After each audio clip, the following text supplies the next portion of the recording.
শুভ সকাল বন্ধুরা, সকলকে স্বাগত জানাই সমাজ রিয়েল লাইফে। আশা করি যে যেখান থেকে দেখছো সকলে ভালোই আছো, আমিও সকলের আশীর্বাদে ভালো আছি। আর চলো টিফিনটা করে নিলাম, আর এরপরে আদার্স কাজগুলো করব। আর আজকের টিফিন হয়েছে চাউমিন, কারণ আমার ছেলে দুদিন ধরে খুবই বায়না করছিল।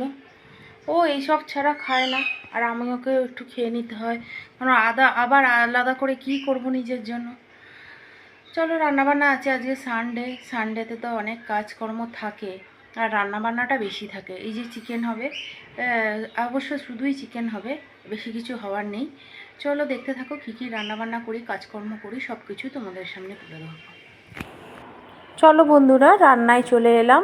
আর দেখো, একটু দেরি হয়েছে বলে দুটো কড়া দুদিকে বসিয়ে দিলাম, তাড়াতাড়ি হয়ে যাবে।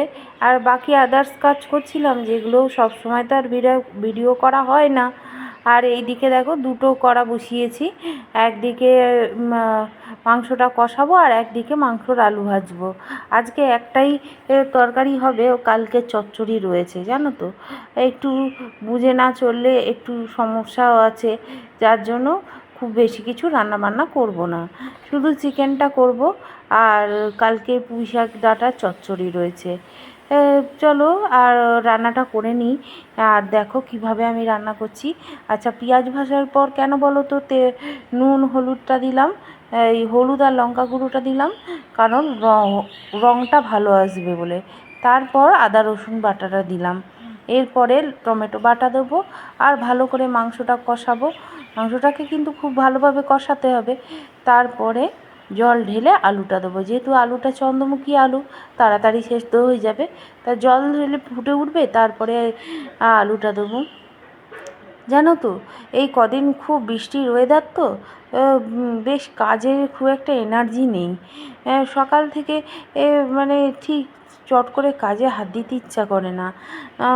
তবু কী করব, মেয়ে মানুষ হয়ে জন্মেছি, সংসারের সমস্ত কাজ তো করতেই হবে, নাহলে পড়ে থাকবে। আর আমার একা সংসার তো, সমস্ত কিছু পড়ে থাকবে, কেউ করার নেই। যেখানে জিনিস সেখানেই পড়ে থাকবে। একটা জামা কাপড়ও যদি না তুলি, কেউ তোলার নেই। তাই জন্য হাজার অনিচ্ছা থাকলেও প্রত্যেক দিনের কাজটা প্রত্যেক দিন করতে হয়।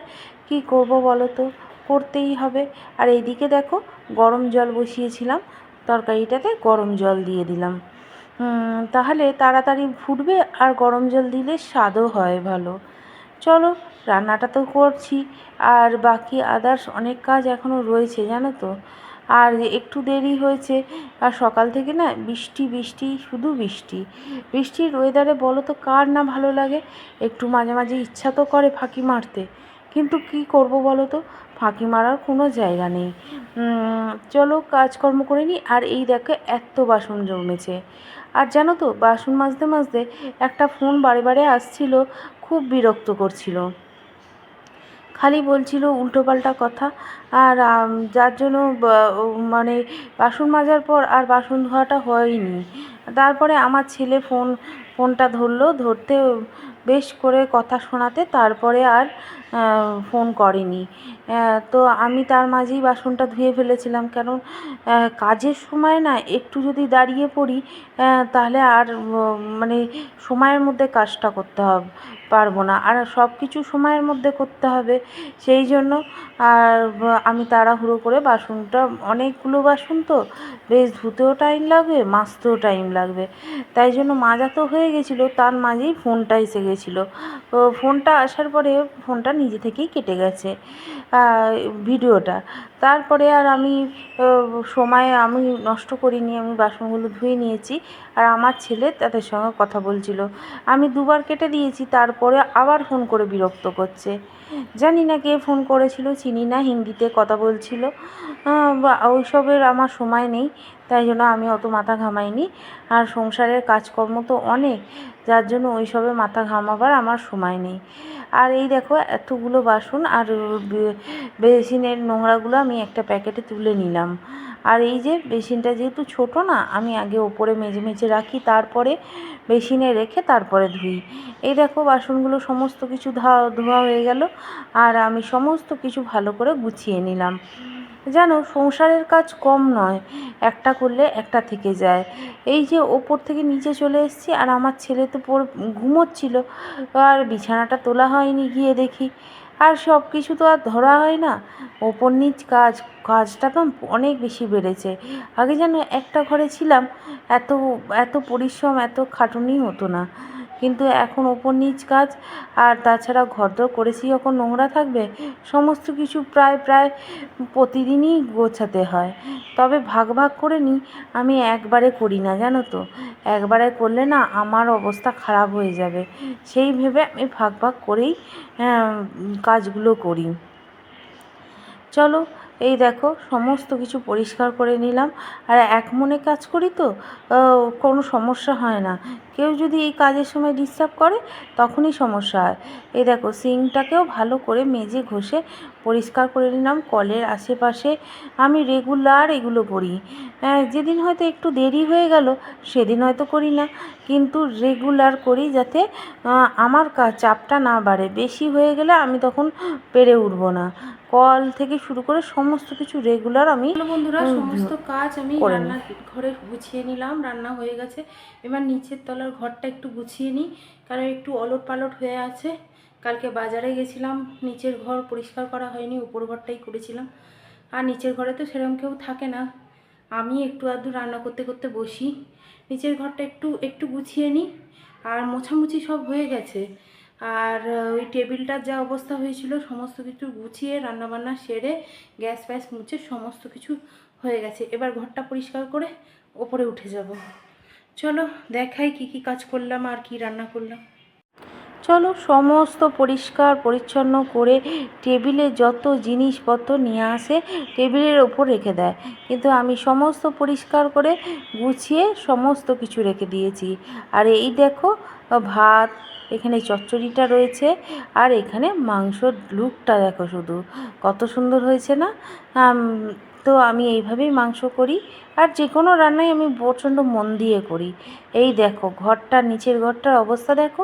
আগের দিনে তো বাজারে গেছিলাম, তাই জন্য আর নিচের ঘরটা পরিষ্কার করতে পারিনি, ওপরটা পরিষ্কার করে চলে গেছিলাম। এই দেখো আমরা যে গেছিলাম দেশের বাড়ি, সেই জামা কাপড়ও পরে আছে। আসলে আমি না করলে, এই দেখো ঘর বন্ধ ছিল না, কেমন সাদা সাদা হয়ে গেছে। তো সমস্ত কিছু গুছিয়ে ফেলি, ব্যাগটা ভাঁজ করে আপাতত আলনার মধ্যে রাখি। এগুলো আমার হাজবেন্ডই গুছিয়ে রাখে ব্যাগ ট্যাগগুলো। তো যাই হোক, ওটা গুছিয়ে ওইখানে রেখে দিলাম। আর বাকি কাজগুলো আমি গুছিয়ে গাছিয়ে তুলে দিই আলনায়। যেগুলো আলনায় তুললাম, আর কাঁচা জামা প্যান্টগুলো নিচে ফেলে দিলাম, সেগুলো ড্রামের ভেতরে ঢোকাবো। দেখো বিছানার কি অবস্থা, একটা ঘর যদি এরকম পড়ে থাকে তাহলে কার ভালো লাগে।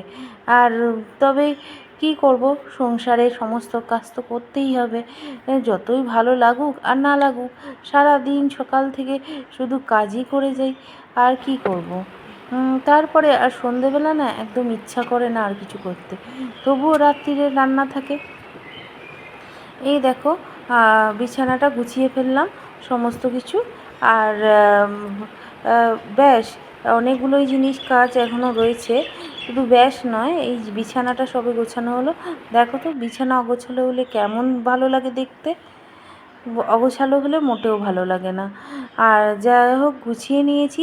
আর এই দেখো ঘর বন্ধ ছিল না, আমরা ছিলাম না, কেমন দেখো সাদা সাদা হয়ে গেছে, সেগুলোকে ভালো করে আমি মুছবো, মুছে পরিষ্কার করে যে যার জায়গায় জিনিসগুলো রাখবো। প্রত্যেক দিনের কাজ প্রত্যেক দিন নিয়ম মাফিক করলে না সব কিছু সুন্দরভাবে করা যায়। প্রত্যেক দিনের কাজ আমি যতটা পারি করে নেওয়ার চেষ্টা করি, যদিও কাচাকুচি করিনি, কারণ শরীরটা খুব একটা ভালো নেই। আর শরীর খারাপ আমি ভালো নেই বলতে চাই না, কারণ আমি চাই যে ভালোভাবে আমি যেন মন দিয়ে সমস্ত কাজ করে নিতে পারি। আমি এবার থেকে ভেবেই নিয়েছি শরীর খারাপ বলে চিন্তা করে বসে থাকবো না, সমস্ত কাজ পরিপাটি করে করতেই থাকবো। যদিও আমি করে থাকি, শরীর খারাপ থাকলেও আমি করি। আর এই দেখো সুইচ বোর্ডটার এই সুইচে সাদা সুইচ বোর্ড করেছে না, যার জন্য এত নোংরা। আমি ভালো করে হয়তো ভিডিওতে দেখা যাচ্ছে না, কালো কালো ছাপ হয়ে গেছিলো, সেইটাকে ভালো করে আমি মুছে নিলাম। তারপরে এবার সমস্ত জামা কাপড় ড্রামের মধ্যে গুছিয়ে নিই, কারণ এগুলো সমস্ত কাচতে হবে। যার জন্য আর ভাঁজ করলাম না, ঢুকিয়ে দিলাম। আর মোটামুটি সমস্ত কাজ হয়ে গেল, সব কিছু গুছিয়ে নিলাম। ঘরটার লুকটাই পাল্টে যায় গোছানোর পর। যদিও এখানে অনেক কিছুই থাকে, রান্নার জিনিসপত্র, কী করব, ছোট জায়গার মধ্যে তো ঘর, যার জন্য সমস্যা হয়। এই দেখো ড্রামটাকে ড্রামের মধ্যে সমস্ত জামাকাপড় গুছিয়ে তুলে রাখলাম। এই দেখো ঘরটা দেখেছো? আর অবশ্য মধ্যবিত্তের ঘর, যতটা পেরেছি ততটাই গুছিয়েছি। দেখে নাও কত সুন্দর লাগছে। ঘর যদি গোছানো থাকে সব কিছুই অনেক সুন্দর লাগে, সব কিছুই ভালো লাগে। আর এইটা সন্ধেবেলা, জানো তো, খাওয়া দাওয়া সমস্ত মিটে গিয়ে আর আসতে পারিনি তোমাদের সামনে। এই সন্ধেবেলা মায়ের কাছে একটু যাই, একটু মাকে সময় দিতে হয়, নাহলেই মা খালি ফোন করতে থাকে, আয় আয়। তো এই দেখো আমি বসে আছি, আমি চা খাইনি, এই বাদাম দিয়েছিল, একটু বাদাম খাচ্ছিলাম, আর আমার হাজবেন্ড চা খাচ্ছিল। এই বাড়িতে চলে এসেছি রাত্রিবেলা, এটা সন্ধেবেলা ভাজবো ভেবেছিলাম, কিন্তু মায়ের বাড়ি চলে গেছিলাম আর ভাজা হয়নি। এটা হচ্ছে লোটে ফ্রাই, রাত্রিবেলা এসে লোটে ফ্রাই করছি। করব না বললাম, মাংস আছে, কিন্তু আমার ছেলে শুনলো না, তো লোটে ফ্রাই করতেই হলো। দেখো কত সুন্দর হয়েছে লোটে ফ্রাইগুলো। সেই যে বাজার গেছিলাম, অনেক কম দিয়ে নিয়ে এসেছিলাম। চলো আজকের জন্য এইটুকু থাকলো।